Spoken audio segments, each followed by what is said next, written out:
පාදික මාරුව මතදී බීමත් රියදුරකු පැද වූ මෝටර් රථයක ගැටීමෙන් එකම පවුලේ සහෝදරයන් දෙදෙනෙකු මිය ගොස් තිබේ. මියගිය එක් කාන්තාවකගේ දරුවන් දෙදෙනාද එම අනතුරින් බරපතල තුවාල ලබා රොහල්ගත කරනු ලැබීය.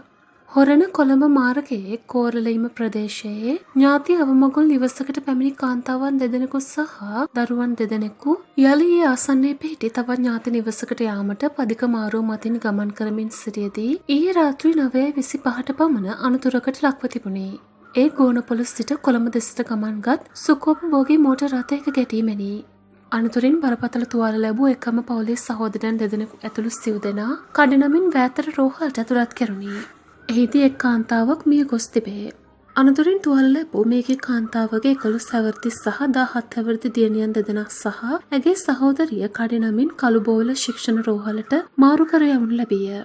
එහිදී අනෙක් කාන්තාවද මිය ගොස් තිබේ. මෙම අනතුරින් මියගිය 45 හැවිරිදි සුරංගිකා දමයන්ති බණ්ඩාරගම හේන්ගොඩ ප්‍රදේශයේ පදිංචිකාරිනියකි.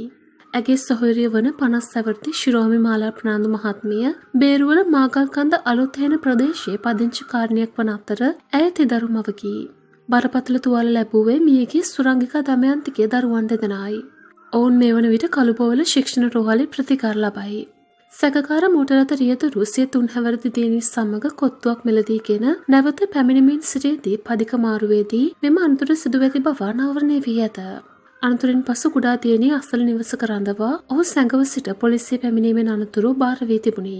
අනතුර සම්බන්ධයෙන් රියදුරු අත්අඩංගුවට ගැනුණු අතර ඔහු 28 හැවිරිදි අයෙකි.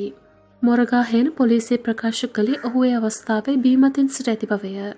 සැකකරු අද හොරණ මහේස්ත්‍රාත් අධිකරණයට ඉදිරිපත් කිරීමට නියමිතයි. මේ පිළිබඳව ඔබගේ අදහස් පහතින් කමෙන්ට් කරන්න යන්නත් අමතක කරන්න එපා.